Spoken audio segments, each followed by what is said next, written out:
திரைத்துறையை அபகரித்துக் கொண்டவன் திராவிடன். திரைத்துறையில் தேசம் கட்டி வெண்ணலையா போனவன் தமிழன். என் இனிய தமிழர்களுடைய உறவுகளே, இன்று திரைத்துறையை பற்றி பார்ப்போம். இன்றைய திரைத்துறை முழுவதும் அமைச்சர் உதயாநிதி வீட்டுக்குள்ள முடங்கி கிடக்கு. இவங்களோட அனுமதி இல்லாம யாரும் திரைப்படம் தயாரிக்க முடியாது, நடிக்க முடியாது, இயக்க முடியாது, ஒளிப்பதிவு செய்ய முடியாது, வசனம் எழுத முடியாது. அந்த அளவுக்கு தங்கள் கட்டுப்பாட்டில் வைத்துக் கொண்டார்.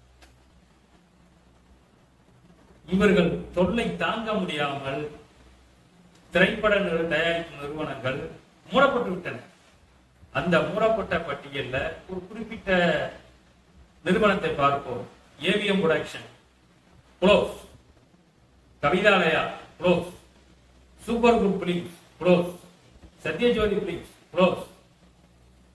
இப்படி பல நிறுவனங்கள் மூடிட்டு அவங்க வேற தொழிலுக்கு போயிட்டாங்க. காரணம் என்னன்னா இவங்களோட ஆதிக்கம். இப்ப 2 நிறுவனம் தான் படம் எடுக்குது. ஒன்னு சன் பிக்சர்ஸ், இன்னொன்னு ரெட் ஜெயண்ட் மூவிஸ், அதாவது உதயாநிதியோட சொந்த கம்பெனி. இந்த 2 நிறுவனம் தான் தமிழ் படம் தயாரிக்க முடியும், வேற யாரும் முடியாது. இவங்க ஆதரவு பெற்ற ஒரு 3-4 டைரக்டர் இருக்காங்க. பா ரஞ்சித், மாரி செல்வராஜ், இன்னும் ஒரு 4-5 பேர் இருக்காங்க. அவங்க தயாரிக்கலாம். ஏன்னா இவங்களுடைய அடியாட்கள் சொல்றதை விட ஆதரவாளர். இவங்க படம் எடுத்தா ரிலீஸ் பண்ணலாம்.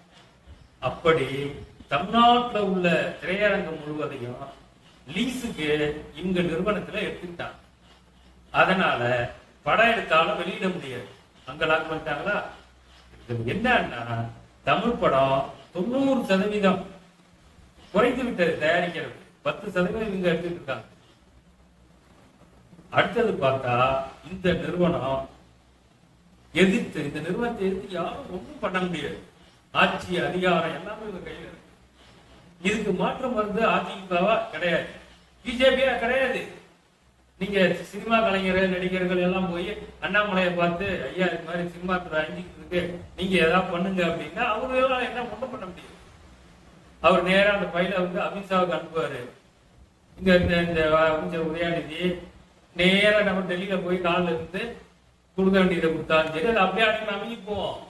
இதுதான் நடக்க. நீங்க மாற்று வழியை திங்க் பண்ணுங்க. அவங்க திமுக கம்பெனி தயாரிக்கணும், டிவி சீரியல் தயாரிக்கணும். இந்த திரைப்பட கலைஞர்கள்லாம் இருக்காங்க, ஒளிப்பதிவாளர், செட்டு மாஸ்டர், நடிகைகள், துணை நடிகர், இவங்களுக்கு எல்லாம் வருமானம் இல்லை. இவங்க எல்லாம் என்ன பண்ணாங்க, சீரியல் நடிக்க போயிட்டாங்க. இங்க வருமானம் தான் அவங்க அங்க போறாங்க. அதனால ஆதிக்கம் அவங்களுக்கு இருக்கு.